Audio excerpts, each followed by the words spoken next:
The hope a reincarnated, reborn Manhwa hides is now tied to Jyn Runandell's name. She mused that perhaps her daily prayers had been worthwhile after all. Murakhan cut in with a wry tone, suggesting they make a deal. Jyn Runandell asked what kind of deal he had in mind, prompting Murakhan to clarify that it involved helping Lady Leosa, who was on the verge of losing all her power. He urged her to be honest about the assistance she required. Jyn Runandell noted that they were already headed for Kulin anyway and suggested that Lady Leosa should just be direct about what she wanted from them. She chuckled softly, advising him never to trust help that is rooted in pity or compassion. Lady Leosa then told Jyn Runandell it had been some time since he had last heard his master's voice. She presented him with a pendant, the only reward she could offer, explaining that by channeling all of her remaining divine power into it, he could call upon Solderet. Murakhan identified him as the astral projection of an ancient god and the one who holds a contract with Mill.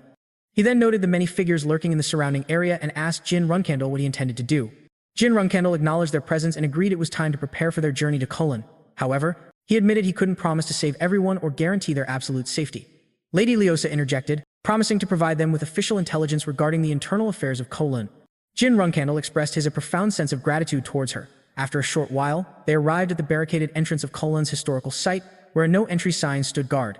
Kashmir Alphen voiced his concern, suggesting that he should have dispatched the 7 colors to scout the area in advance. Morkan dryly remarked that sending in their subordinates wouldn't change the fundamental fact that it was a restricted zone. Jyn Runandell agreed, recalling how this area had been open to the public before he was reincarnated, but it seemed the time he had spent here during his cadet days had undeniably altered the timeline. He mused on how, originally, the horrors of this place would have been exposed by a reporter 11 years down the line, but it was clear that future was no longer certain. He concluded that there was no Kashmir Alphen, then probed Jyn Runandell about his intentions, asking for his plan and pointing out that they could have simply entered if this place was being utilized as a magic testing site, just as Jyn had previously theorized. Kashmir Alphen then called out to Jyn Runandell and Morkan. Jyn questioned the bizarre lack of security. A single sign for a restricted area was suspicious, a classic case of what a reborn Manhwa hides in plain sight. There were no guards, no precautionary magic, a common practice completely ignored here. He wondered if the Zippel family could truly be so careless with such a critically important location. Musing on this, Kashmir Alphen asked if they had already located the artifact. Jyn speculated that after hundreds of years without success, they might have simply given up. Morkan then suggested that they were likely using it as a private vacation retreat, only to be cut off as he spotted several people working in the distance. Jin's gaze followed, landing on a man with distinctive silver hair, and he immediately asked if he was a pureblood Zippel. The person confirmed it, proudly announcing that he was Moran Zippel. Seeing him drinking in the middle of the day, Jin's memory clicked. Moran Zippel was also infamous as the lunatic of the Mage Tower. He recalled that rather than being recognized as KC's 6th son, Moran was far more celebrated for being the lunatic mage thanks to his numerous eccentricities. Jyn noted that for a pureblood Zippel, Moran was curiously without any escort. Kashmir Alphen added that Moran was the master of Zippel's 7th Mage Tower, an 8-star mage with immense wealth, which explained his arrogant confidence. Morkan suggested they simply eliminate Moran and evacuate everyone else from the site, a task that would be simplified by the microbe they had brought along. However, Jyn Runandell immediately vetoed the idea, cautioning that their adversary was a pureblood Zippel, and taking him out after the death of Andre Zippel would undoubtedly lead to massive repercussions. He emphasized the absolute need for an ironclad justification if they were to deal with Moran Zippel, one that would prevent any form of retaliation from the Zippel family. Just then, Dino Jagan appeared with quiet discretion, but his presence immediately caught Jyn Runandell's attention. Jyn approached him and demanded to know his identity, stating firmly that he would not repeat the question. The man responded that he was Dino Jagan, a reporter. Jyn Runandell recognized the name instantly, a chilling memory from his past. Dino was the very reporter who covered the Kulin events before he was reincarnated. He wondered if Dino had managed to uncover everything on his own, especially since the full report wasn't published until 10 years later in the original timeline. Jyn instructed Dino Jagan to turn around, observing his youth and frail physique. He felt a flicker of admiration for how this young man had the sheer nerve to challenge the Zippel family. He asked if Dino was there to uncover the next big story and what that story might be. Dino Jagan, refusing to be intimidated, countered by asking Jyn Runandell where he had come from. Jyn simply reassured him not to be so nervous, clarifying that they are simply passing through. He mentions that a friend from the region requested a small favor, and since Dino Jaglin is a reporter, their paths seem to have naturally aligned. Dino Jaglin then confirms that they are indeed aware of the grave situation involving the citizens of Kulin Miran.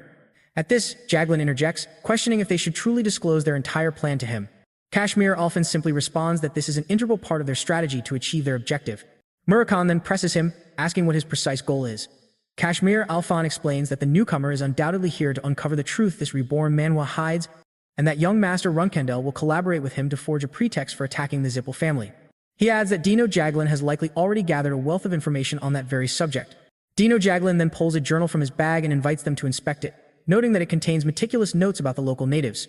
Jyn Runandell studies the journal and remarks on Dino Jaglin's sheer boldness, alluding to the potential consequences. If the Zippel family were to find such a notebook, Dino Jaglin reassures them, stating it's of no concern as he has already made contact with Myron Zippel. He elaborates that Myron has been drowning in alcohol for the past few days and is hardly on high alert. He concludes there is no need to waste their full resources extracting information from him, given that a direct interrogation or even elimination would prove far simpler. Jyn Runandell acknowledges his understanding, then turns to Dino Jaglin and requests a favor. He muses on how the old elders always seem to send people to the most unpleasant places for trivial matters and scoffs at their methods. Glancing toward Myron Zippel, who is still drinking heavily, he wonders if Myron shares his disdain. Jyn Runandell then scornfully refers to Myron Zippel as a mere insect. While he watches someone nearby, Dino Jaglin makes his approach and asks Myron Zippel about drinking all alone. Myron greets him with a boisterous wave, joking that he'd been waiting for him so long he thought he might waste away. He then vents his frustration about his inability to communicate properly with the others. Dino Jaglin introduces himself, explaining that he and his companions are travelers and storytellers, whom he brought along because he thought Myron Zippel might find them amusing. He apologizes for arriving with them without prior permission. Myron Zippel casually reassures Dino that it is quite all right and asks where they happened to meet. Dino Jaglin explains that they encountered one another in the Phelan Kingdom while he was recruiting medics, which prompts everyone to introduce themselves. Jyn Runandell expresses his distinct honor at meeting Sir Myron Zippel, who offers a weak smile in response. Elsewhere, Veridin Zippel comments that his brother Myron is a despicable person, and that while their deceased uncle Andre was evil, Myron is like a monster reincarnated, surpassing them both entirely. He admits that just thinking about Myron's actions makes him feel ill, even in his sleep, and he questions the elders' judgment in making Myron the master of the magic tower. Dante Heron interrupts, voicing his shock at Veridin's incredibly harsh words for his own brother and asks what kind of man Myron Zippel must be for Veridin to speak so negatively of him. Veridin explains that Myron is a monstrous entity from the abyss, a horror too profound for someone as innocent as Dante to possibly comprehend.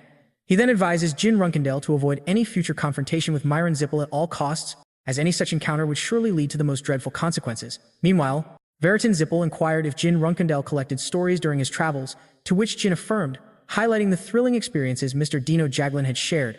Veridin Zippel conceded that Jyn Runandell must have endured significant hardships on his journey. However, he remarked that such trials are trivial compared to the clandestine missions undertaken by a high-ranking member of the Zippel family. Myron Zippel then called out to Dino Jaglin, reminiscing about their encounter 2 weeks prior and voicing his intrigue about the reporter's true identity.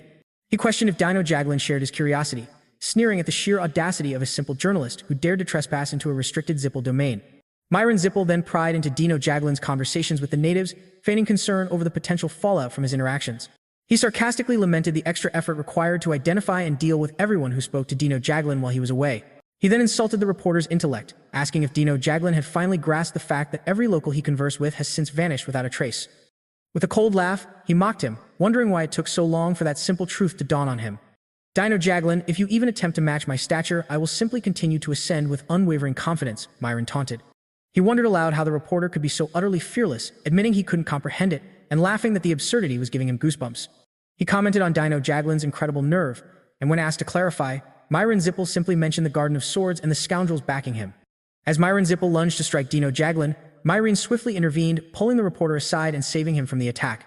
Jyn Runandell stared at the shield in disbelief, wondering how it materialized without any detectable trace of mana, almost as if the secret ****Reborn Manhwa hides *** had just unfolded before him. It was astounding, considering the immense magical power that had been perfectly concealed within the flickering campfire. He found it utterly perplexing that he couldn't perceive the flow of magic at all, forcing him to contemplate what exactly had just transpired. Myron issued a stern warning to be cautious, explaining that while one can conceal the presence of magical power, it can never be completely erased. This unsettling fact indicated that the person responsible for the shield was hiding something of immense significance. Myron Zippel then scanned the area, inquiring if Jyn Runandell was present and noting that a certain girl had made a request of him.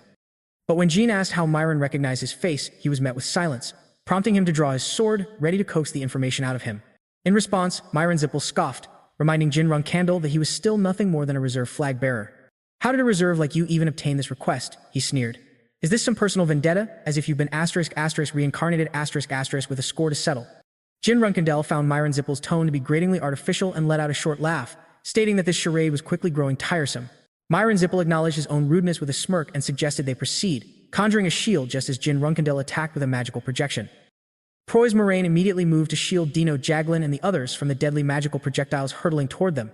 Simultaneously, several of Myron's followers positioned themselves in front of the incoming attacks, acting as human shields to protect him from any harm.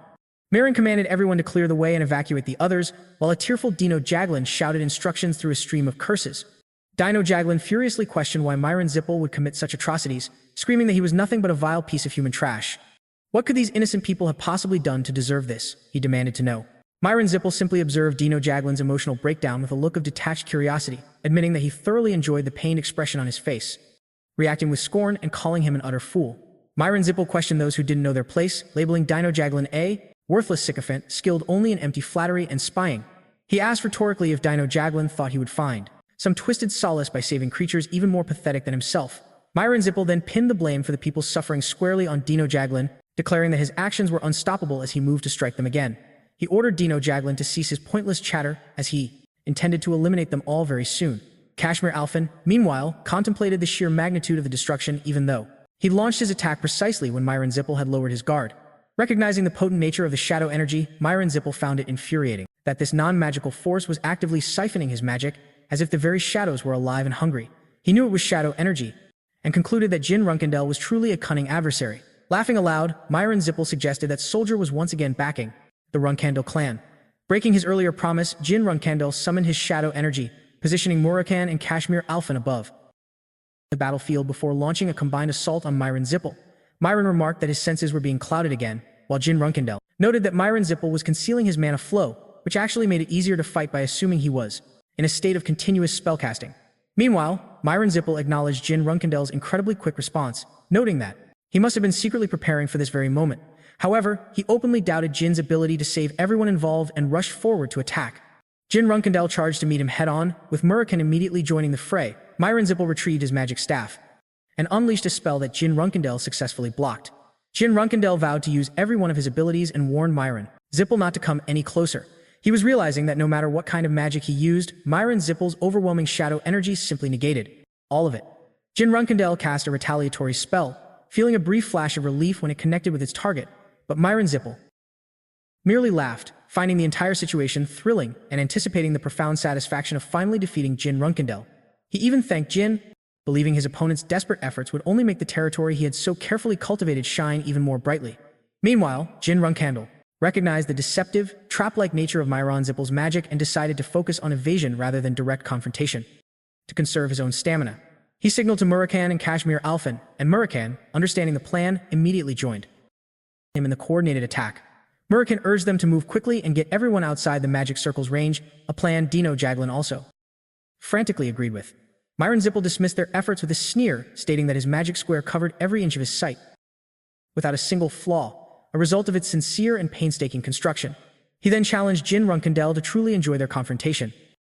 Before launching another attack, Jyn Runandell managed to evade the blast but was knocked to the ground. He saw that the very earth was eroding where the attack had landed, carving a chasm that split their group in two. He realized there was no option but to press forward and used his sword to block the corrupting energy. Jyn Runandell found it bizarre that Zippel, despite being an 8-star mage, could wield such an immense reservoir of magic, making him wonder if this was a grand secret that a reincarnated, reborn Manhwa hides, or just a concealed artifact. Myron Zippel considered that Jyn Runandell possessed a deep comprehension of magic, noting his evasion of the fire pillar and his careful avoidance of the eroding ground. He observed how Jyn Runandell had pushed forward to nullify his fire pillar, a decision that indicated a truly profound understanding of magic. Magic? Myron Zippel could hardly believe it, recognizing Jyn Runandell as a magic swordsman before letting out a dry chuckle.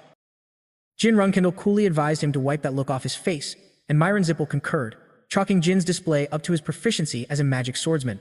He had to admit, Jyn Runandell's unexpected talents were making this situation far more complicated than he'd anticipated.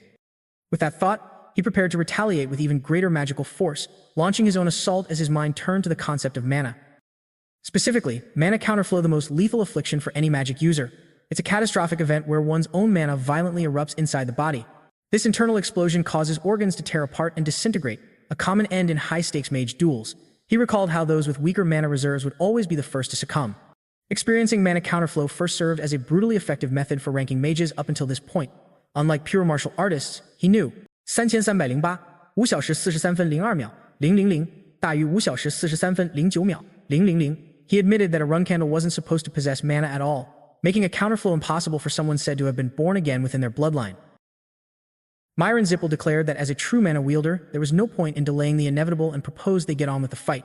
Jyn Runandell confirmed his readiness. Just as he expected, Jyn closed the gap between them, offering up a sphere of magic for a closer look. At the same time, Myron Zippel realized he couldn't see a thing. He questioned the sudden pitch-black darkness, wondering if this was the fabled power of shadow. But he quickly dismissed that idea, sensing something else at play as an intensely bright light flared right before his eyes. Myron Zippel desperately tried to pinpoint the source of that blinding radiance, speculating it was a massive explosion of light magic that had robbed him of his sight. He realized it was followed by an ancient form of light magic, a move he never saw coming. He couldn't help but sarcastically remark on the power of both light and shadow, comparing this whole ridiculous situation to something straight out of a protagonist's tale. Meanwhile, Jyn Runandell noticed that the dark energy festering in his wound was beginning to fade, and that Myron's senses and reaction time were more akin to a wild beast's than a mage's. And while Jyn admitted his own mana wasn't as potent as Andre Zippel's in a direct confrontation, Myron Zippel was proving to be a far more vexing adversary in every other respect. Myron Zippel contemplated his next move, wondering if they were about to clash again. The thought of another round made him chuckle. He felt certain that with Jin's vast combat experience on top of everything else, 3320 5小时44分18秒000大于5小时44分25秒000 and his unusual immunity to mana counterflow, Jyn Runandell clearly had another secret, the kind often found in classic rebirth-themed stories, which amused him greatly as he turned to leave. Myron Zippel mused that Jyn Runandell likely thought he was completely unhinged and wanted nothing to do with him, yet he couldn't help but see a certain similarity between the two of them. Jyn Runandell cut in, asking if he was just stalling for time with all this nonsense, making it clear it was not. Appreciated if that was his true goal. Myron Zippel offered a mock apology, claiming it would be quite difficult for Jyn Runandell to actually defeat him. Not while those so-called barbaric individuals were still backing him up. He mentally tallied the number of times they had lent their power to him so far, landing on an estimate of 3 times. Jyn Runandell warned him not to push his luck and demanded he clarify what his true intentions were. Myron Zippel responded with a resounding yes, signaling his growing fascination and pointing out how people like the two of them will stop at nothing to achieve their goals. He then admitted that he'd noticed something peculiar about Jyn Runandell's abilities. His control over magic was far beyond that of a typical 8-star mage, a fact that genuinely astonished him. He cast a spell of his own, asserting that there shouldn't be anyone left standing under the Zippel's blessing, referring to Dino Jaglin and the others. And yet, Jyn was masterfully using them as his personal mana amplification weapons. Myron smirked at their little chat, stating that though they appear to be mere corpses, a faint breath escapes their lips, a grim sign they are still alive and can be used to refuel his mana. He declares that since Jyn Runandell made his murderous intent clear, these little obstacles must be cleared from the board first. He then claims they are one and the same, 2 men willing to do anything to achieve their goals. He urges Jyn Runandell to finish them off quickly so they can begin the final, explosive spectacle. After a tense moment, Lakamika suddenly appears, shouting that Myron Zippel is a liar and that every word from his mouth is a complete deception. She scoffs at his claim of an item that amplifies mana, revealing the shocking truth this reborn Manhwa hides. She admits to torturing the fallen villagers, forcing them to reveal the secret of how to operate the divine relic. Myron Zippel freezes, wondering what a divine relic even is, and furiously demands to know what scheme Jyn Runandell is orchestrating now. Lakamika gestures with a sweep of her arm to the collapsed bodies of her unfortunate compatriots, showcasing their tragic fate. Myron Zippel orders the insect to stop her insults, but she presses on, her voice breaking as she states that they are all already gone. He roars for her to be silent, but she accuses Jyn Runandell of being a demented murderer who deceives and manipulates people for his own twisted purposes, using them as living experiments before discarding them like trash. He finally understands that Jyn Runandell lied to him from the very start, all to gain control over him. With tears streaming down her face, she begs for someone to put an end to this monster. He snarls, calling her a rat that doesn't know its place, and tells her to die as he unleashes a vicious attack, questioning how she dared to interfere with his grand performance, adding that her screams while he carved up those corpses were meant to be the night's main event. He only kept her alive for her usefulness, but now, he wants nothing more than to see her dead. Just then, Dino Jaglin emerges from the woods. He pleads with Jyn Runandell to save her, explaining that she is Tika, their acting leader and the only pillar of hope for the native people, making her rescue absolutely essential. At that moment, Jyn Runandell recognizes the Zippel family's secret magic, the Evil Eye's blue flames. A memory surfaces, and he recalls hearing about them before, a conversation from long ago. He remembers his sister explaining the blue flames, describing them as a clandestine technique exclusive to the Zippel clan. She told him they were flames capable of burning eternally, without end, and warned that trying to extinguish them would only cause one to be utterly consumed by them. When he asked how to fight such a power, she suggested using an even hotter flame to burn the fire itself away, all while casually sipping her tea. It was as if he was reincarnated with this knowledge, ready for this very moment as he unleashes a superior flame. The blaze shields Tika from harm. Myron Zippel can only watch, remarking that it is, without a doubt, a hotter flame. He then questions if that's all he has, mockingly asking if it's Tess, just as Jyn Runandell secures Tika safely in his arms. Morin Zippel seethes, wondering how a mere magic swordsman, a Runandell no less, could have been granted the title of the strongest mage of their generation, an honor that Tess alone had the authority to bestow. He challenges the very idea that someone like Jyn could become the best, a feat he himself could never have dreamed of achieving. Tika, feeling the immense heat but no pain, realizes the flames are protecting her. She expresses her immense gratitude. Jyn Runandell admits that if not for her, he might have been completely deceived, and tells her that she can finally relax now. However, she urgently insists it's not over, warning him that Mayrin is now using the true power of the divine relic, which he utterly lacks. She clarifies that he only possesses a handful of activation phrases he tortured out of someone, but the relic itself remains concealed in a place only they know, a secret this reborn Manhwa hides from the world. She then questions if he arrived here on the orders of Priestess Laos. She promises that once this battle is over, she will reveal the exact location of the divine relic, imploring him to finally bring their torment to an end. Jyn Runandell smirks, remarking that Morin Zippel's expression is now priceless, utterly shocked that Tess sided with him and that he'd employed both trap magic and the evil eye. Morin Zippel wonders aloud if he has finally shown all his cards. In response, Jyn Runandell declares that their little game is finished. Now, it's time for him to be dragged down to hell. Morin Zippel scoffs, asking what a whelp like Jyn Runandell could possibly know of hell, using his magic to boast that he was once the consort to the witch Helm and had shared drinks with the very kings of the Black Sea, challenging Jyn Runandell's naive understanding of damnation before unleashing an attack he calls a pressurized flame. Instantly, Tess intervenes, deflecting the blast, which makes Jyn Runandell wonder if that particular spell has angered Tess. Just then, Moroccan also appears on the scene. Jyn Runandell demands to know why Moroccan is present and asks about the status of the natives. Moroccan confirms that all the locals have been safely evacuated, urging them to focus on the fight. He explains that the spell Morin Zippel just used was a dangerous possession spell aimed at the demon king Oral. Consequently, with Tess now interfering, they must move swiftly to neutralize it. While he holds back the assault, he instructs Jyn Runandell to gather his shadow energy, release his sword's absolute potential, and then strike with every ounce of his strength. Moroccan then directs Jyn Runandell to step onto his shadow energy and charge forward, intending to slice open a dimensional door as they both rush in for a coordinated sword attack. However, Jyn Runandell is wounded, staggered by the overwhelming demonic counterflow. He knows he can't maintain his support for Tess much longer, but he holds on just long enough. Jyn Runandell contemplates that his once glorious, reincarnated life might be reaching its twilight, destined to gradually fade away because of Hellerem's dagger, ultimately earning death's embrace as he marches toward his own hell. Mustering his remaining strength, he tightens his grip on his sword and surges forward to attack again, understanding that even if he were to swing 1,000 times, the result would be no different than his first attempt.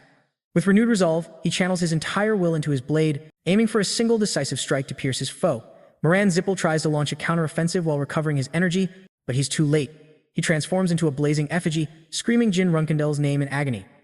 Jyn gazes at his sword, contemplating how the release of shadow energy felt completely different this time. It was the very first time he had ever experienced such a profound sensation. He questions if perhaps it was a fragment of the legendary heart sword. Nevertheless, he presses his attack once more, only to see Morin Zippel's body crumble into ash and slowly dissipate into nothingness. Jyn Runandell then turns his attention to the magical staff, noticing a faint luminescence emanating from it. He holds it for a moment before utterly shattering it. He declares, "It's over," and then collapses to the ground as Moroccan and Lama Mua look on. After some time has passed, Moroccan begins to explain that the staves wielded by the master of the Zippel family's mage tower possess a unique function, which is denoted by a small runic character inscribed at the very top of the staff. Jyn asks what it does, and as Moroccan waves the staff, the character begins to activate.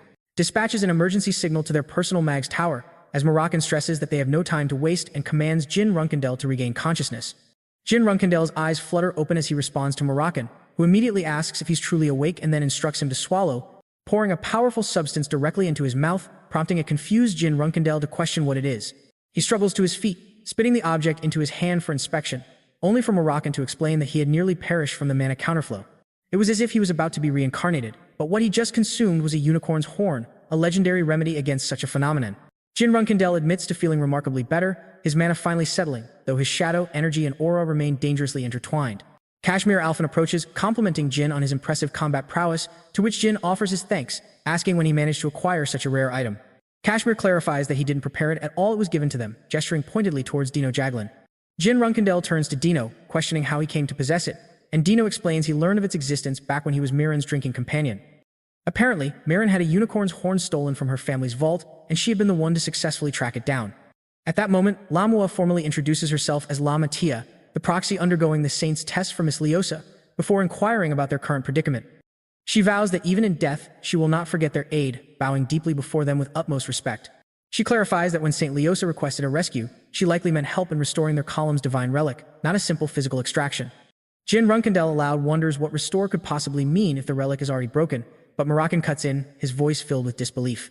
As a dragon who has lived for over 3,000 years, he confesses he has never encountered a divine relic of this nature, initially dismissing it as a mere bluff, the kind of unbelievable tale where a reborn Manhwa hides its true power.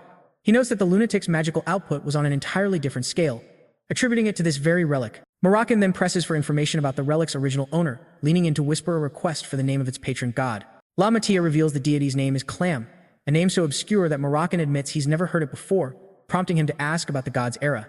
Kashmir Alphen interjects with pragmatic urgency, stating that if this story is true, their priority should be locating the relic and escaping immediately. He reminds them that despite being in a remote region, they are still deep within Zippel territory, and it's impossible to know when their presence will be discovered. La Matia then explains that there is a significant complication with their plan to simply retrieve the relic. She states that they must restore it first, a process that requires the sun's full energy to unseal the ground where it lies, causing Mirren to question the logic, pointing out that it is currently the dead of night. La Matia affirms that they must indeed wait until high noon. Furthermore, she explains they must perform a ceremony with the tribe, which means they need to gather every single member at the location. Mirren erupts in frustration, questioning why everything must be so complicated and stressing the need to finish this before the Zippel are alerted. She orders them to stop standing around and get moving, but Jyn Runandell is lost in thought, pondering the Zippel, the relic, and the midday sun. He feels a crucial piece of the puzzle is missing, a secret so profound it's as if a story of a reborn Manhwa hides the true plot. He knows Myron Zippel is incapacitated, thanks to Tess.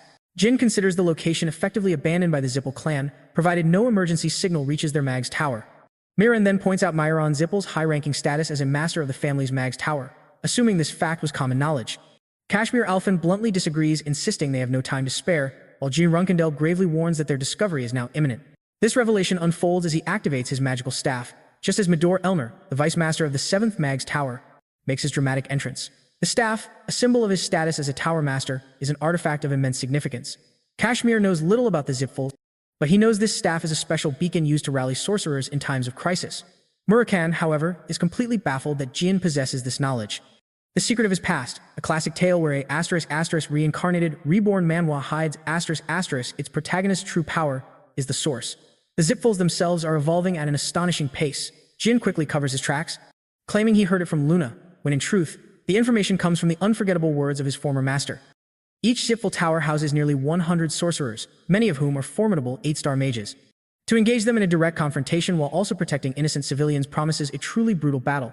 Jyn urgently asks how much time they have before the enemy arrives, and the answer is grim, a minimum of 2 hours. With the clock ticking, he turns to Kashmir and requests a crucial favor. The request alarms Kashmir, who fears that Jin's clandestine plan could lead to the demise of everyone involved. Jyn insists that Kashmir must relay a message to a specific person immediately, warning that their very survival depends on it. The man accepts the grave condition and pleads with Jyn to ensure his own survival. Meanwhile, Murakhan and Tika are preparing to restore the divine artifact. Although the locals have gathered to help, Jin's condition is worsening. His body is protesting violently, having been pushed far beyond its absolute limits. Murakhan is furious that Marin, rather than accepting defeat with honor, cowardly summoned reinforcements from the watchtower. Jyn had to call upon Luna for aid last time, as she was their only hope. Now, Murakhan is deeply concerned that Kashmir won't make it in time. If he fails, their only option will be to fight and struggle to survive for as long as humanly possible. Elsewhere, the minor tower master and his troops are closing in. They've pinpointed the Kalin territory, the source of the signal. Upon arrival, they find no trace of Maron, a grim implication of his fate. Upon hearing this, Midor becomes consumed by rage, vowing to annihilate those responsible for his brother's downfall.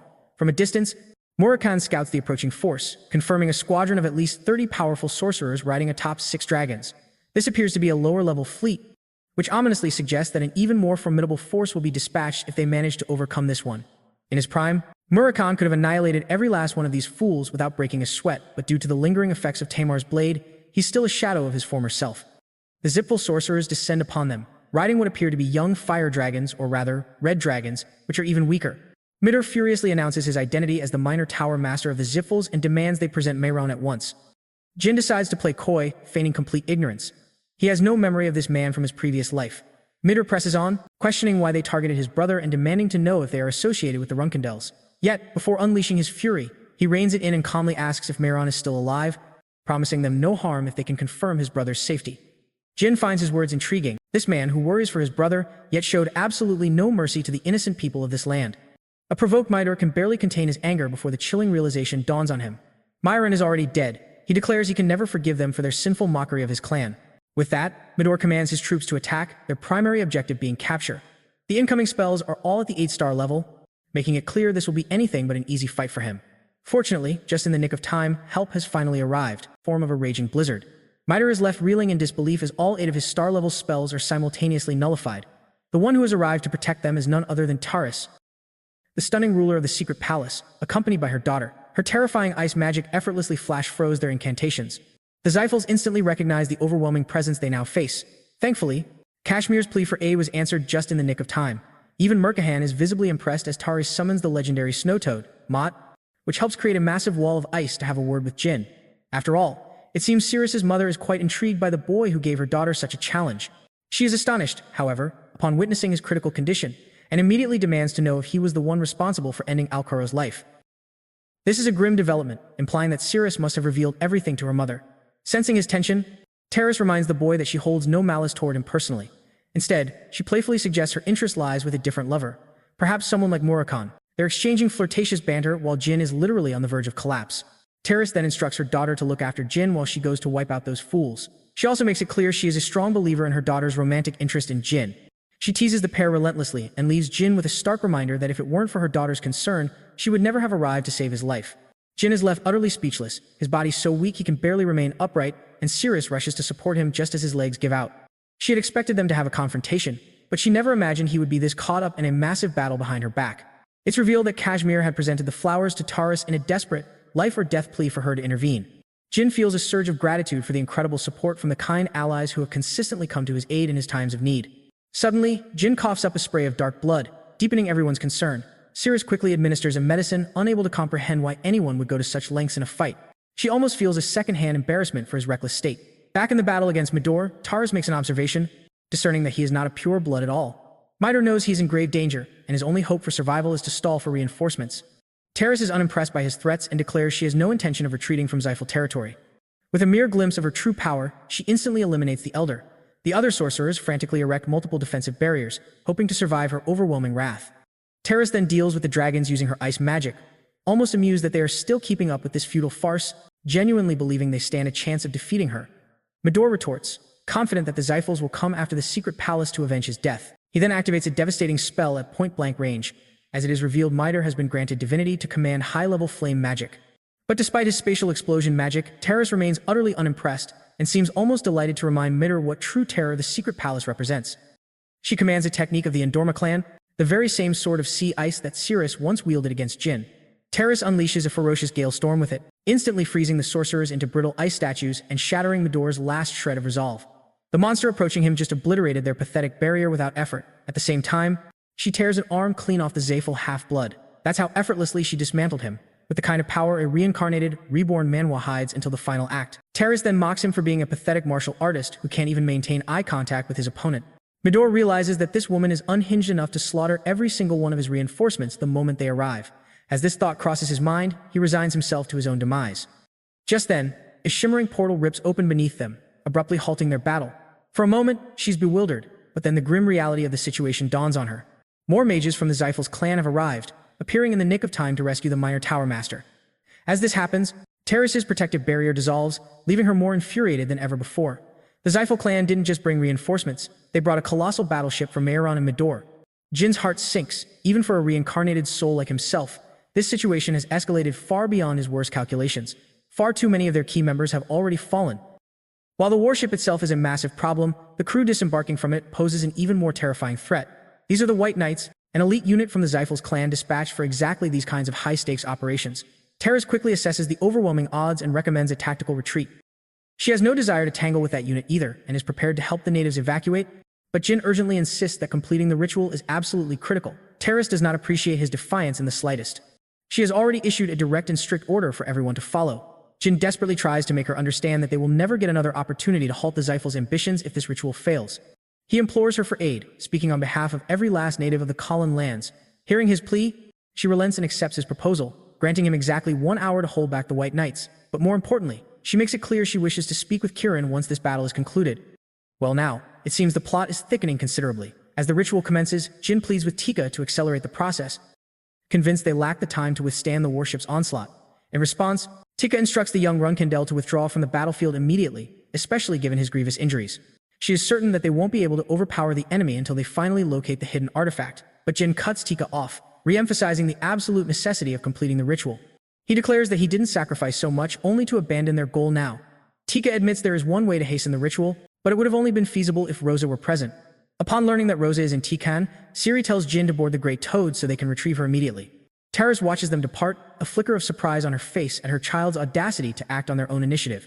This leaves her with the even more monumental task of stalling the entire White Knight battalion, and just then, our favorite dragon boy, Murakan, dives into the fray, vowing to assist her in this perilous mission. The White Knights, that unbelievably formidable unit of the Zyphals clan, issue their one and only command to the ruler of the secret palace. They demand that she stand down and allow them to handle the person who ended Myron. Taris simply points her blade at them, ordering them to bring the patriarch of their clan if they truly want a chance to negotiate. Since she refused to bow to their demands, the Zyphals unleash the full, devastating power of their battleship. A blindingly powerful spell rains down upon Murakan, who simply shatters the attack with his bare fist, creating an opening for Taris to unleash her own power and send an enormous wave of icicles crashing towards the ship. The enemy sorcerers quickly erect a powerful barrier to defend. They were prepared for Taris, but what they didn't know about was this unknown man who could tank their ultimate spell with nothing but his fists. It's the kind of trump card a great reborn Manhwa hides for a crucial moment. They now view him as a highly competent combatant who must not be underestimated. The commander of the White Knights immediately issues an order to establish a link with their headquarters, so that they can deploy the absolute full might of their warship. Meanwhile, a desperate Jyn finally arrives in Tikan, frantically begging for an audience with Rosa. As it turns out, she'd been anticipating his arrival and was already prepared to accompany him. Back on the battlefield, Taris relentlessly maintains her assault on the battleship while Murakan effortlessly nullifies any incoming damage from the vessel, serving as her impenetrable shield. She even aids him in turn by coating his arms in solid ice to numb the searing pain. A surge of motivation courses through Murakan, and the absolute madman hurls an entire boulder straight at the battleship. Honestly, you have to admit he's one of the best characters in the entire series.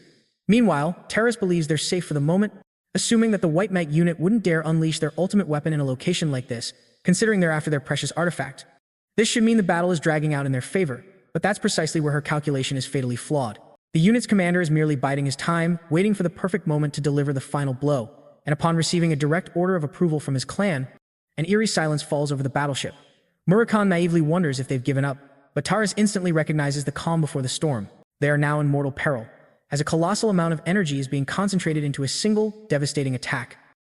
Kilak has just granted them explicit permission to completely annihilate the Cullen territory with the ship's main cannon. The unit's leader issues one final ultimatum for Taris to submit to their demands. She knows they are cornered with no escape, but just then, Ciri arrives in the nick of time. Jyn and his companions can only watch as absolute destruction looms before them. The cannon fires, unleashing an apocalyptic beam of energy that obliterates everything in its path. Just as the beam descended, Taris launched a final, desperate counterattack. She managed to mitigate the beam's impact with her formidable sword of sea ice. Jyn and the others are barely hanging on by a thread, and he immediately activates his shadow force, slashing through the remnants of the beam with his blade. Ciri can't help but note his impressive growth. It's as if a reincarnated hero's spirit drives him, and despite his battered condition, he was still keeping pace with her. But as they struggle to hold their ground, Jyn fears he won't be able to help Rosa get to the ritual site. This warship is no simple foe. Its power is on par with Taris herself, yet the commander of the unit is utterly stunned that she could actually parry the cannon's blast with just her sword. He issues another stern warning for Taris to stand down, but her only response is a defiant, mocking laugh. Taris is far from worried. The supremely confident ruler of the secret palace declares that she cannot be defeated, not even if they brought the most powerful Zell sorcerer. She completely turns the tables on her opponents, reminding the Zeals just how utterly outclassed they truly are.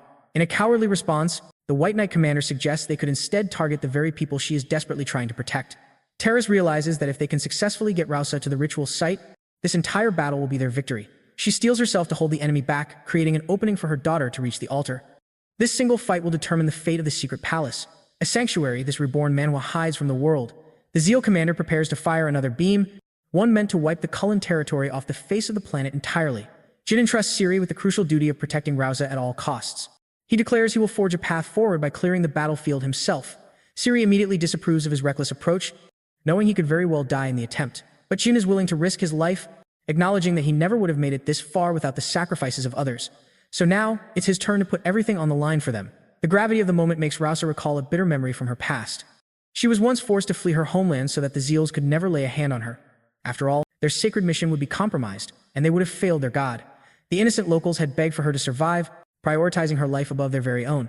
Their last wish was for her to one day bring back someone who could finally end their suffering. Tragically, those kind people were all incinerated by the Zeal's wrath. In the end, she had no choice but to flee the territory, leaving everything behind.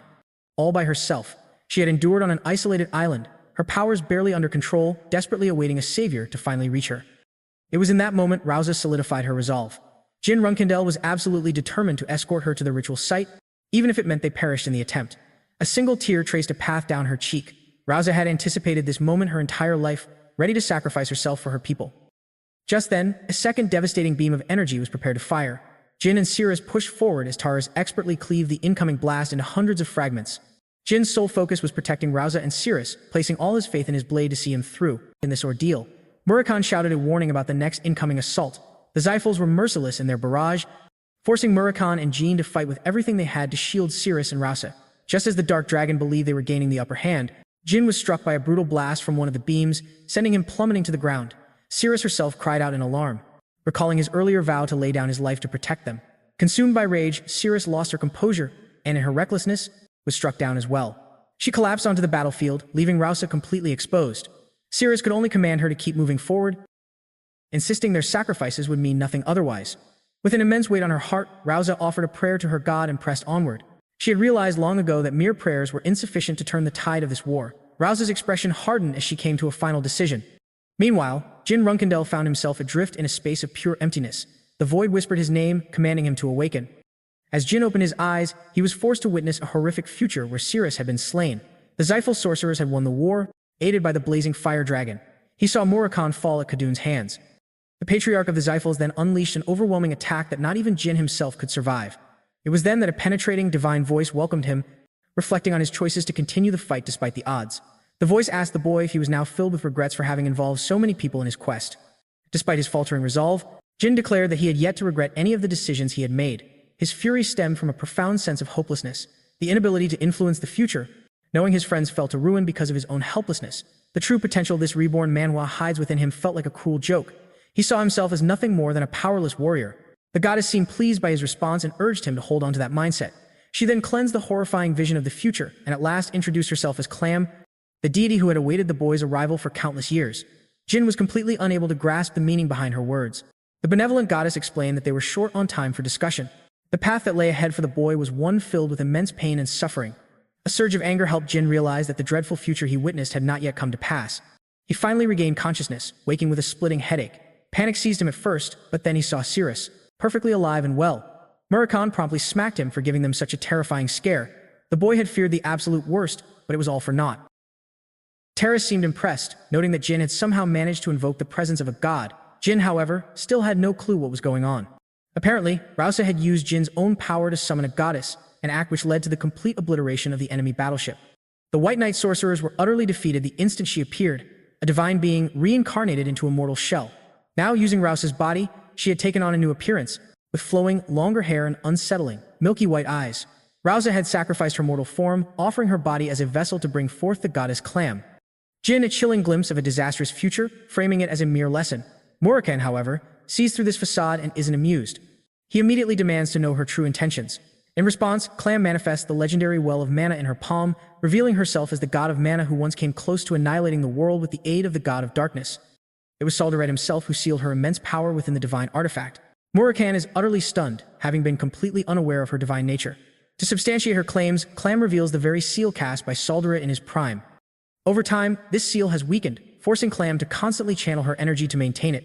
The well of mana is, in essence, a gateway to infinite magical power, potent enough to obliterate the entire world. The sole purpose of the Kalan people is to ensure such a catastrophic reality never comes to pass. Murakhan is enraged, realizing the immense sacrifices these natives have made throughout their lives simply to safeguard this dangerous artifact. Clam explains her powerlessness while sealed, a state that only ended today when Jyn Runandell facilitated her manifestation. This revelation leaves both Ciri and Taurus speechless, as they learn the boy is a contractor for none other than the god of darkness. Clam then offers this priceless object to Jyn, stating that Solderet's power combined with this artifact will grant him an ultimate weapon. She formally entrusts the fate of all colonites into his capable hands, clarifying that the well of mana was always a weapon Solderet meant for him to wield.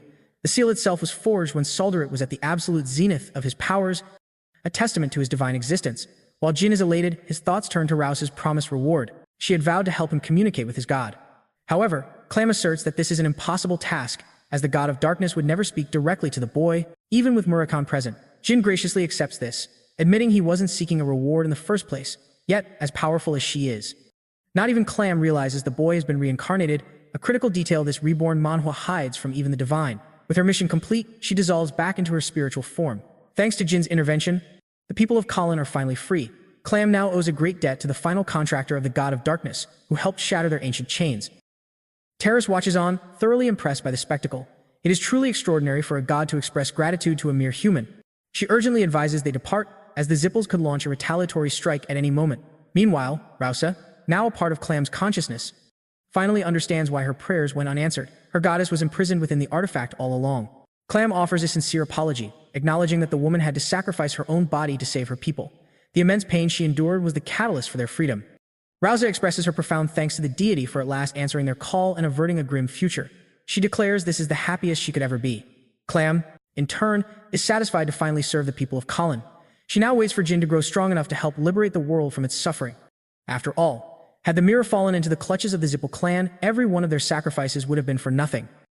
Tika is overjoyed that everything ultimately worked out in their favor, while Jyn feels a deep gratitude for the sacrifices made by the Colonites, especially since he alone knows the true extent of the destruction the Zippels would have unleashed in the original timeline.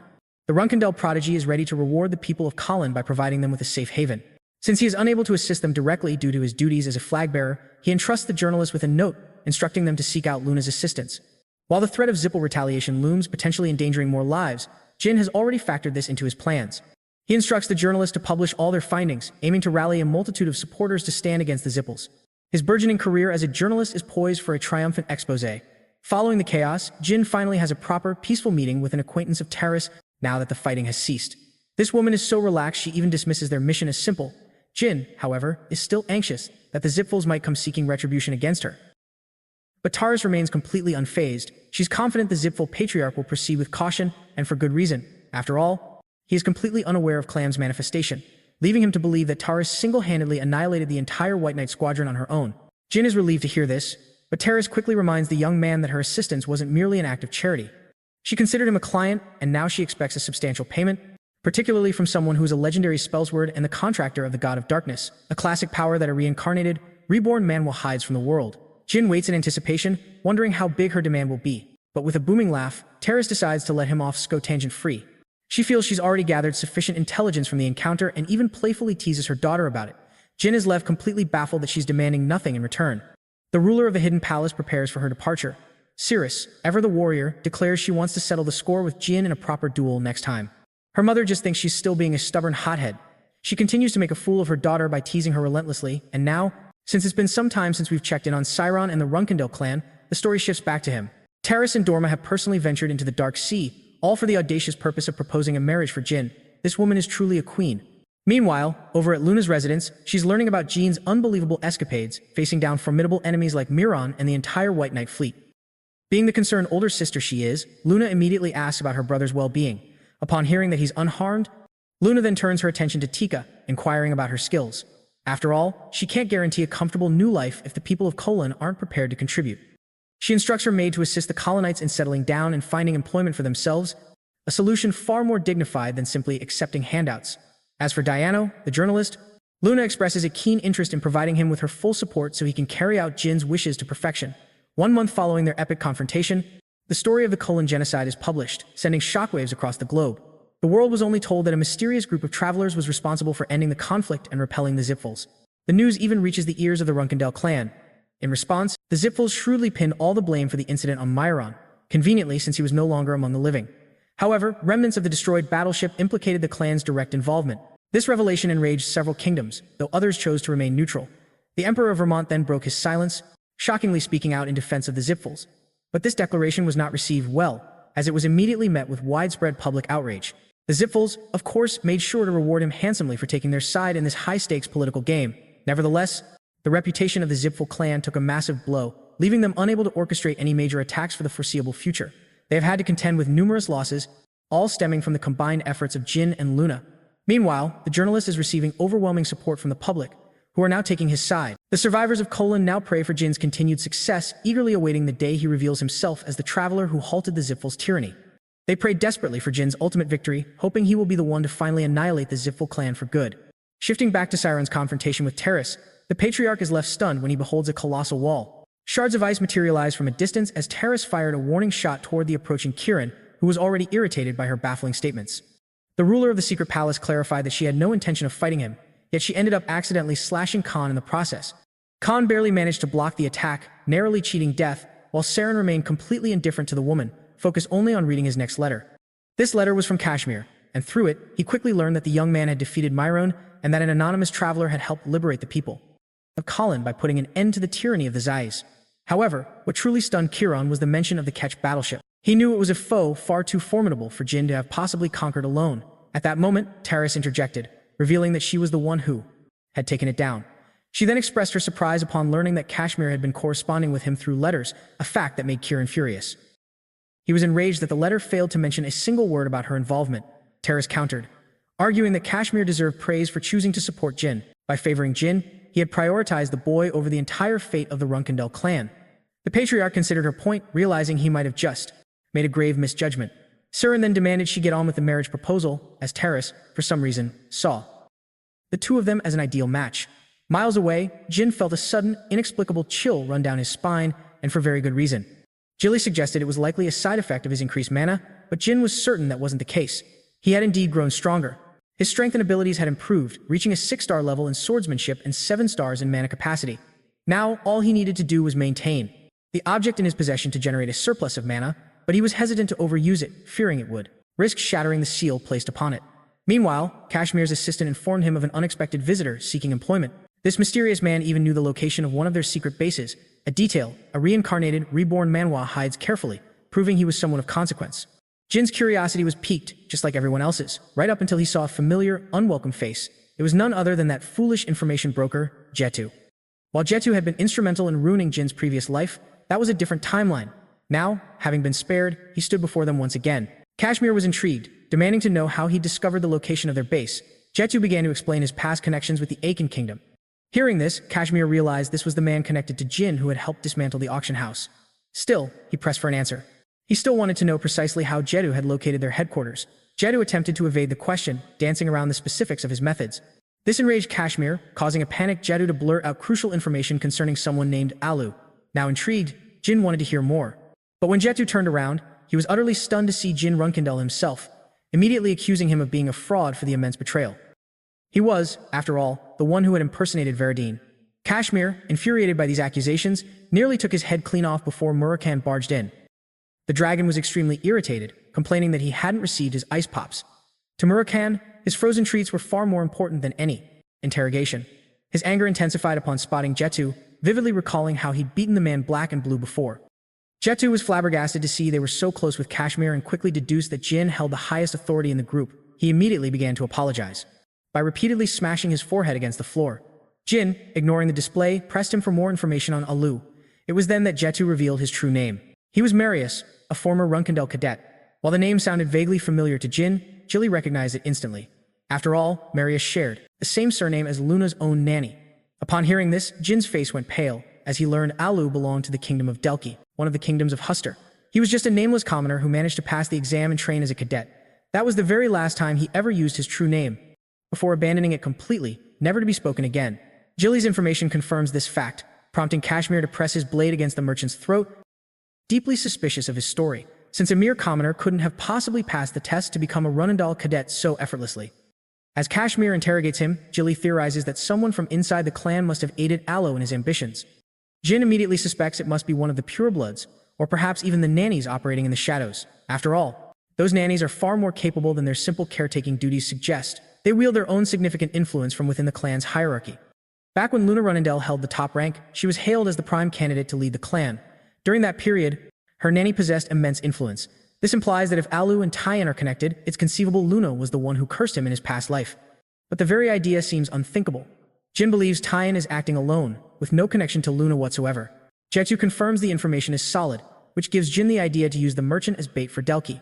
He plans to extract every last scrap of information about Alu and Tyan. Meanwhile, in the kingdom of Delki, a thug is tormenting a commoner when a woman with striking purple hair appears and subjects the delinquent to an agonizing death. The terrified commoner pleads for his life, mistaking them for some kind of heroes. But these two are anything but heroes. They are straight-up villains. The man finishes off the commoner while the woman harvests his powers. Kashmir reveals that only one group in Delki is known to frequently use the name Marius. It's an orphanage, a facility once operated by royalists, which initially encouraged the children to form bonds, only to later force them into a brutal death match against one another. The few children who endured this horrific ordeal were then recruited as assassins. Eventually, the orphanage was officially shut down. 10 orphans were set free, and among them, as fate would have it, was Alu. Kashmir provides Jyn with the addresses of each survivor to investigate in Delki. The Runandell prodigy is certain he can finally unmask the one responsible for the curse that ended his previous life. This reincarnated hero now feels closer to the truth. Jyn has arrived in Delki with Jetu, and their first target is a man named Gabber Marius. Jyn has no intention of prolonging their stay. He wants this mission concluded as swiftly as possible. Jetu knocks firmly on the door, but only silence answers.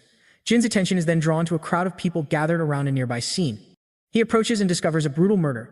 One victim was killed by poison, while the other was cleanly sliced apart by a wind spell. A man in the crowd shouts that Gabber got what he deserved, giving Jyn the perfect lead to start asking questions. The man explains that he and his friends stumbled upon the bodies during the night.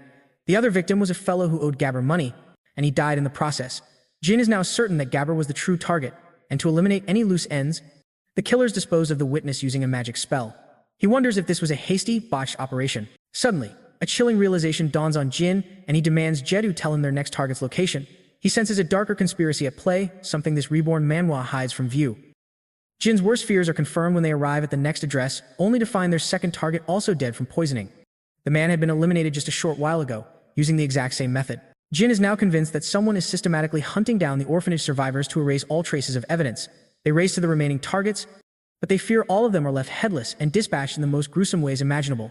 Jyn discovers the lingering traces of an 8-star spell, a chilling sign that with every victim, the assassins are escalating their magical power. Jetu voices his concern, realizing it's a terrible idea to continue this reckless pursuit. With the authorities already growing wary of their string of discoveries, Jyn counters that they simply don't have the luxury of time to waste. He's caught in a desperate situation, and despite being just a reserve flag bearer, Jyn is dead set on claiming his vengeance.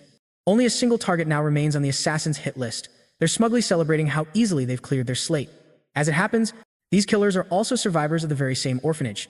The two of them were handpicked as the cream of the crop, and now they advance on their final mark, intending to wipe away every last trace of evidence. After breaking their way in, the assassins are stunned to find the place completely empty.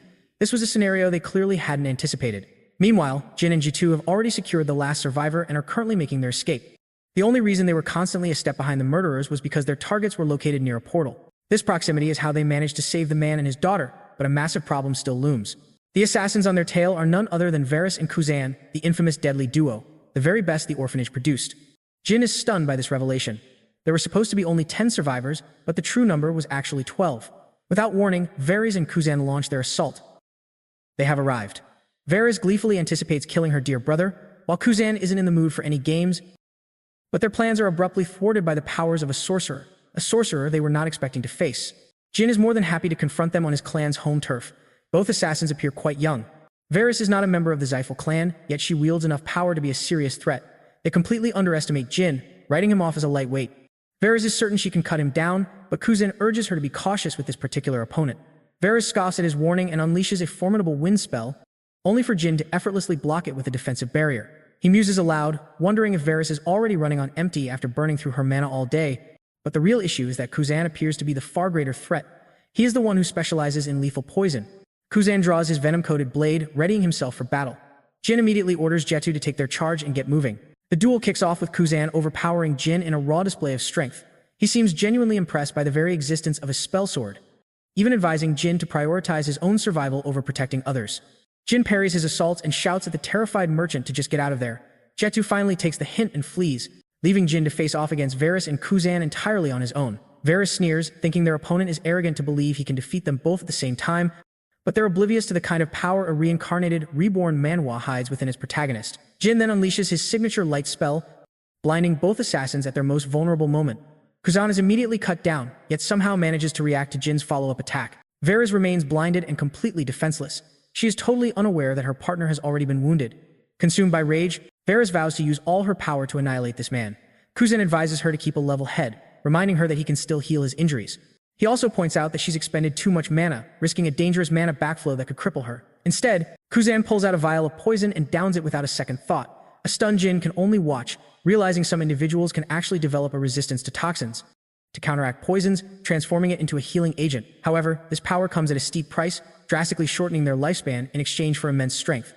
Now that Kuzan is prepared for a second round, he steels himself to face the mysterious Spell Lord who can even command the magic of light. Although he has his own questions, completing the mission is the absolute priority. Kuzan has abandoned any intent of capturing Jyn alive, and instead erupts forward at full speed to overwhelm him. Jyn barely has time to register the attack, and at the same moment, he can hardly evade the slicing wind magic. Kuzan is completely stunned. It is inconceivable that a 6-star swordsman is keeping up with an adversary of a much higher rank. Jyn, however, is happy to introduce his true powers and sets his sights on Varys. He unleashes the flames of Tess, the ultimate fire phoenix, which engulfs Varys' entire body and reduces it to ashes. Next on the list is Kuzan.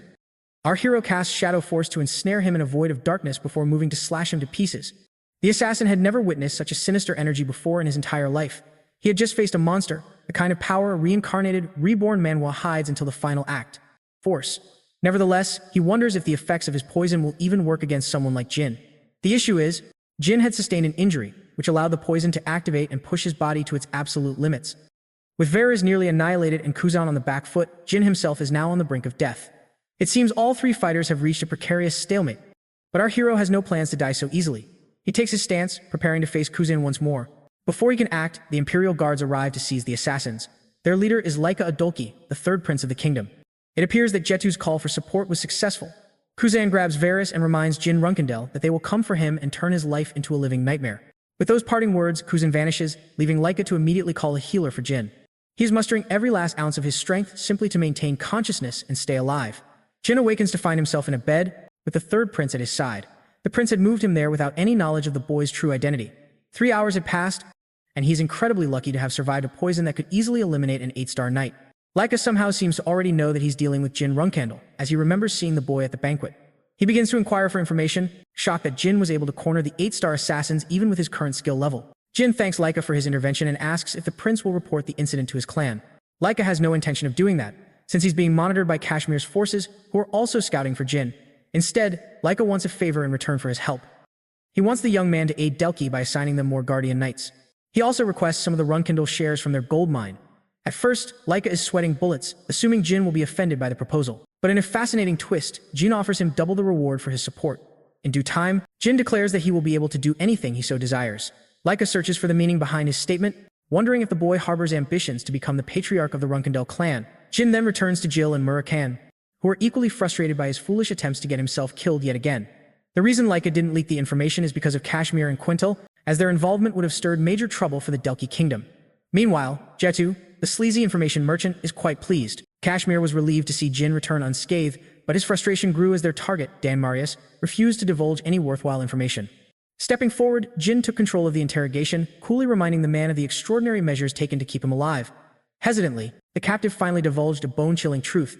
It was Timian, alongside Marius, who had trained the assassins, for she was their mother. In another location, those same assassins were cowering before Timian, terrified after failing their mission and compromising their identities. She was stone-cold, serious about their shortcomings, commanding them to get out of her sight, refusing to even acknowledge them any longer. Varys pleaded for her mother's mercy, desperately apologizing for her failure and begging not to be abandoned as her own child. Yet, abandonment was all the cruel nanny offered, forcefully casting them out and reminding her two failures of their incompetence. "Never return," she commanded. Kuzan sarcastically wished for her health, his tone sounding more like a prayer for her downfall. Timian stepped outside, reflecting on how they must have confronted Jyn and his shadow force, and now the boy had a direct connection back to her. It was clear he would come looking for Luna next. Shockingly, Timian was confident that not even Luna herself could possibly defeat her. Timian had access to sensitive information about the boy, as if she knew the secrets a reincarnated soul might possess, and she believed threatening to expose his powers would be more than enough to turn Jyn into her personal puppet. Meanwhile, Dan revealed to Jyn that Alu had fallen in battle, but before his last breath, he confessed that his master had ordered the boy's assassination. Jyn immediately suspected that this secret master could be none other than Timian herself. It seems she made a secret pact with someone inside the clan, a dark deal whose contents this reborn Manhwa hides from everyone. Jin's suspicions about Timian's connection to this shadowy figure intensified, and he knew he had to race to see Luna at once. Luna was enjoying a pleasant meeting with Tika, who was settling in happily with the other colonists, when she was surprised to see her brother waiting by her door in the distance, looking uncharacteristically depressed. Jyn approached to reveal everything he had discovered. As he spoke, however, Luna couldn't help but laugh at the sheer absurdity of the accusation, utterly convinced that Jyn was completely mistaken. She desperately hoped her younger brother would admit he was wrong, but as he held his ground, her denial slowly curdled into a simmering rage.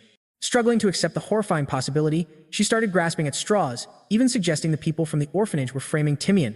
Luna seemed ready to believe any excuse except one that implicated Timian. Frustrated and utterly confused, she declared her intent to confront her nanny immediately. Elsewhere, Timian knew with cold certainty that both Varys and Kuzan would soon be secretly eliminated. She felt nothing for her children. To her, they were merely servants who could always be replaced. Still, Timian wondered how Jyn had managed to get this far in his investigation.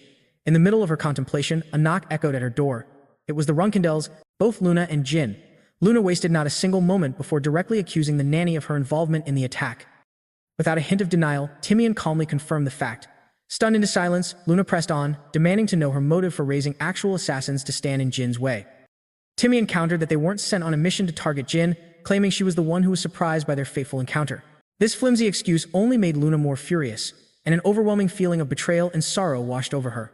Timian then requested a formal trial to prove her innocence, but this entire facade, this hidden side of her, was not what Luna expected. She had anticipated denials and outrage, not a calm, calculated deflection. The evasion infuriated Luna beyond words. Timian finally confesses the grim truth. She was compelled to train assassins just to stay alive, a necessary evil, born from the countless enemies lurking within the clan. Luna finds this explanation hard to swallow, believing her own immense power should have been enough to shield them from any threat. But what she fails to realize is the brutal reality that most Runandell servants don't even survive their first year. The same grim fate befalls the Guardian Knights. Every last one of them was eliminated by the pure-blooded members who schemed from the shadows. Luna is utterly devastated, crushed that her beloved nanny was forced into such a dark and desperate corner. Before she can process it all, Timian poses a sharp, simple question. Would she have been capable of ending her own siblings? The question hits home, because Luna could never stomach the idea of such bloodshed. She loved her siblings and desperately wanted to end the family's internal war. Back then, she was a heartbroken girl who ran from her duties, and the moment she renounced the throne, the people closest to her began to pay the price. It all began 35 years ago, when Timian, for the first time in her life, desperately clung to power. After enduring a wretched existence in a horrific orphanage, where she was treated as nothing more than a disposable tool, the Runandells finally saw her potential. It was with them that she finally learned what it meant to be human, as they showed her kindness and entrusted her with a precious charge. She was assigned to little Luna from the very first day, and found unexpected solace and happiness in the young child's innocent warmth. Soon after, more pure-blooded children were born, one after another, each destined to become a rival and a potential enemy to Luna. Yet, the young girl possessed a brilliant, unprecedented talent that completely outshone all her siblings. The truth was, Luna never wanted to fight anyone. She simply loved the art of training. She was an innocent soul, a fact that stoked the fires of jealousy in others, like Joshua. Inevitably, Luna grew into a monster of power, overwhelming everyone in the clan. This is the kind of dark secret a reborn Manhwa hides. By the time she reached the age of 14, more time slipped by, until one fateful day, Luna finally broke down, weeping in the rain. She couldn't bear a life dictated by her clan and wanted no part in becoming its next ruler. Seeing this, Timian pleaded with her. She begged her not to lose her way, but it was too late. That was the day Luna firmly decided she would never pursue the path of the throne. She knew that path would force her to confront her own siblings, and instead, she wished to forge a new destiny for the clan to become its ultimate protector. This was the noble decision of a 19-year-old prodigy, but as her ambition for the throne faded, so did her protection. Meanwhile, Timian yearned to exact her own revenge. She dreamed of vengeance against the orphanage that had tormented her for so many years, hoping Luna's rise to power would grant her that chance. But when Luna made the fateful decision to step aside, Timian had no choice but to support her mistress's will. She remained the only one who faithfully stayed by Luna's side, sacrificing her own soul for her lady's happiness. But ever since the Runandell purebloods sensed this shift in their older sister, they began ruthlessly targeting her loyal servants. They eliminated everyone around her, with Timian herself barely surviving their vicious onslaught. She desperately hid this from Luna, knowing the truth would only cause her even greater pain. So, for Luna's sake, Timian endured and devised a desperate plan to use the orphans from her own past as tools. She raised them as her own secret force. Eventually, the day came when Timian was captured, yet she refused to utter a single word, prepared to accept death. She would die long before anyone could force her to talk. But her captor was no stranger to her deepest fears. He knew all her weaknesses, and he knew she secretly harbored a burning desire for revenge. In that moment, the lifeless Timian felt as though she had been reincarnated, truly alive once again. She had cast her lot with that man, praying desperately that Luna would never discover their secret bond. Timian's confession has thrown the White Whale into absolute turmoil, as the truth is now undeniable. Her assassins nearly ended Jin's life. Moreover, she committed the ultimate act of treason against her own clan, yet Timian displays a strange courage in confessing her crimes. She confesses before the clan, fully aware the execution knights were already on their way, a fate she had anticipated. Jyn, however, scoffs at the nanny. He mocks her for thinking she possesses some hidden means to escape punishment, reminding her that no one can save her from this predicament. While Timian appears ready to accept her fate, Jin's instincts tell him something is amiss. She's far too talkative for someone supposedly facing their end. He questions her directly, cynically wondering if her mysterious master will truly come to her rescue as she seems to expect. The nanny is left with a powerful impression of the youngest Runandell, whose insight seems almost as if he's been reincarnated with prior knowledge. He's not only strong, but dangerously sharp. She's confident that the information she holds about his unique powers gives her the upper hand, but at that very moment, Taeyam receives an official dispatch. It's a message from her leader, who coldly declares he has no interest in protecting the nanny, effectively abandoning her to her fate. An executioner knight moves to strike her down, but the killing blow is intercepted as Luna's rage, now a terrifying storm, reaches its absolute peak. The sheer audacity of someone attempting to harm her nanny right before her eyes is an unforgivable transgression, and she chillingly reminds them of their proper place. Though these knights are acting on their master's direct command, they are still just assassins sent on a mission.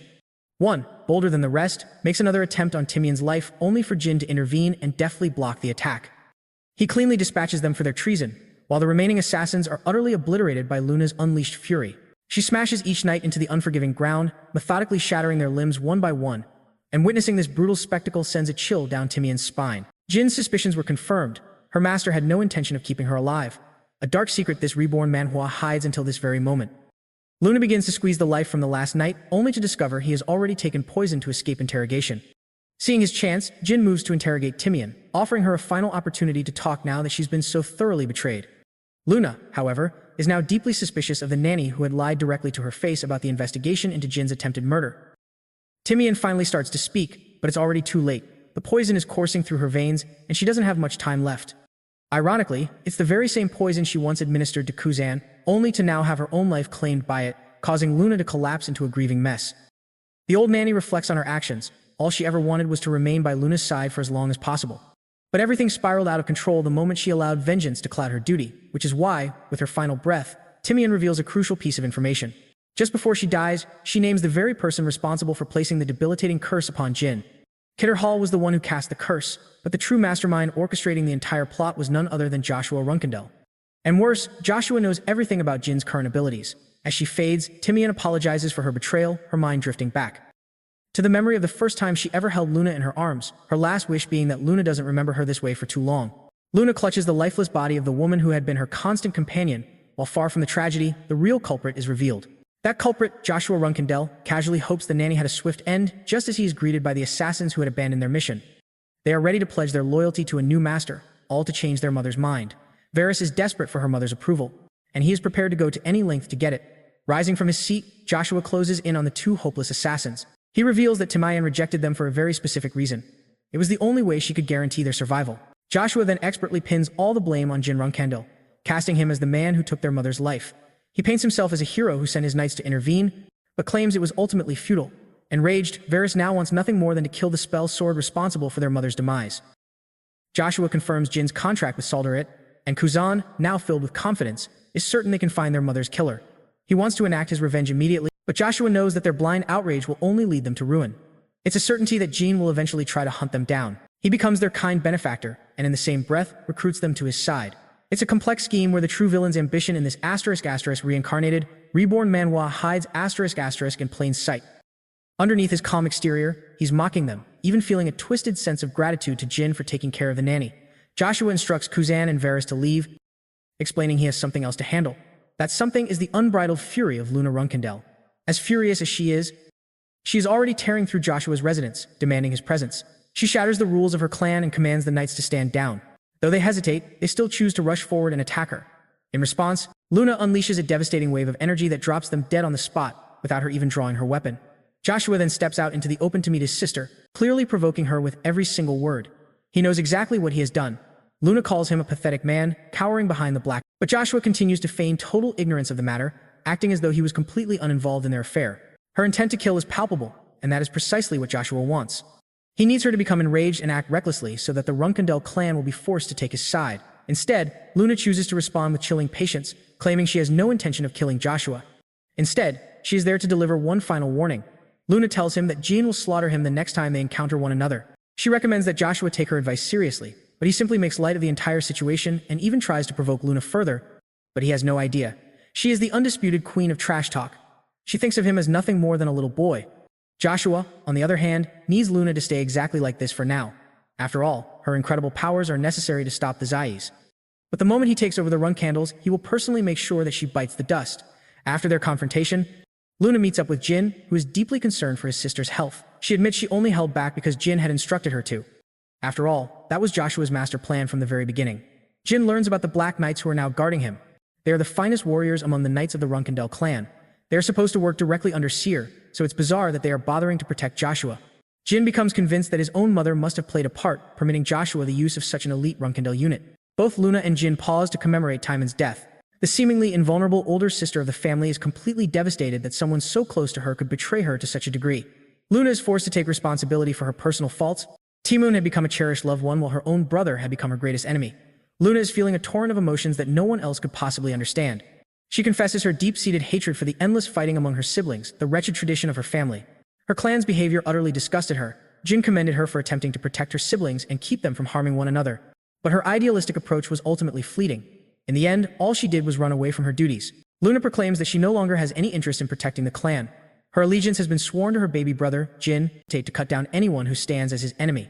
Rather than serving her father, Luna formally surrenders her sword to Jyn Runandell. This, she believes, is the sole path to atone for her past failures. She no longer cares what fate befalls her siblings, as that is the price she must pay for her hypocrisy.